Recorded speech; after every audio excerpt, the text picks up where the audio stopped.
سترې محکمې د مرکزي تمیز اړوند د نظامي منصوبینو دیوان د 1403 هجري شمسي کال په لومړۍ روبه کې 50 دوسیو ته رسېدنه کړې ده. د سترې محکمې د مرکزي تمیز اړوند تجارتي دیوان د 1403 هجري شمسي کال په لومړۍ روبه کې 114 دوسیو ته رسېدنه کړې ده. د سترې محکمې د جنوب غرب زون د تمیز اړوند د جزا عمومي دیوان د روان 1403 هجري شمسي کال په لومړۍ روبه کې 201 دوسیو ته رسېدنه کړې ده. د سترې محکمې د جنوب غرب زون د تمیز اړوند د امنیت عامه دیوان د روان 1403 هجري شمسي کال په لومړۍ روبه کې 15 دوسیو ته رسېدنه کړې ده.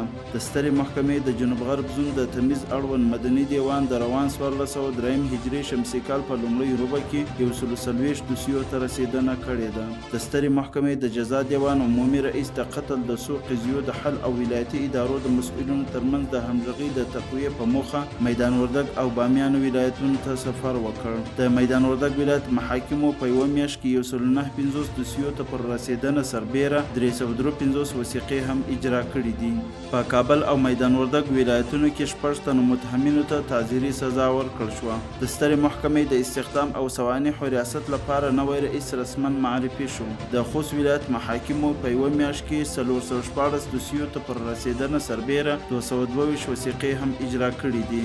د سمنګان ولایت محاکمو په 2 اونیو کې 150 دوسیو ته پر رسېدنه سربیره 83 وثیقې هم اجرا کړي دي. د پروان ولایت محاکمو په 2 اونیو کې 201 دوسیو ته پر رسېدنه سربیره 66 وثیقې اجرا کړي دي.